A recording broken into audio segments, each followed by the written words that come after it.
10వ తరగతి pass అయినమంటే inter ఏ కాలేజీలో చేరిక కావాలనే దేవులాడుతుంటారు అంతా. ఎంపీసీ తీసుకోవాలనా బైపీసీ తీసుకోవాలనా, రెండు కాకుంటే సిఈసి హెచ్ఈసికి పోవాలనా అని తెలిసిన వాళ్ళను సీనియర్లను అడుగుతారు. ఏ కాలేజీలో మంచిగుందో చూసుకొని జాయిన్ అవుతారు.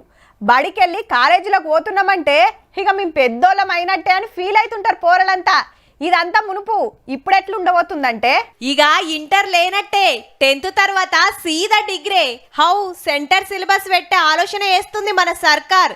అదెట్లా అంటే ఫస్ట్ 5 ఏండ్ల చదువు అంగన్వాడీలనే, నర్సరీ ఎల్కేజీ యూకేజీ 3 ఏండ్లు, ఫస్ట్ సెకండ్ 2 ఏండ్లు, అటెన్క బడికి పోయి 3, 4, 5 క్లాసులు 3 ఏండ్లు చదవాలి. 6, 7, 8 తరగతులు 3 ఏండ్లు, ఇక 9, 10, 11, 12 4 ఏండ్లు.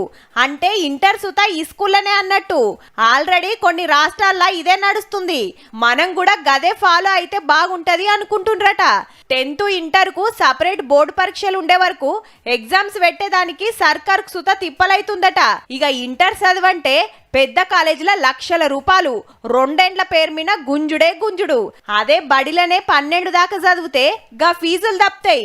అయితే 5వ క్లాస్ దాకా మొత్తం తెలుగులో చెప్పి 6కెళ్ళి ఇంగ్లీష్ మీడియం షురూ చేయాలనే ఆలోచనలు ఉన్నారట గవర్నమెంట్ వాళ్ళు.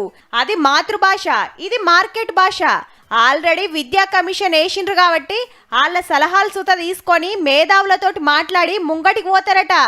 అబ్బా, ఇంటర్ చదువుల ఫికర్ పోయిందని పోరలు ఖుషి అవుతుండొచ్చు పో.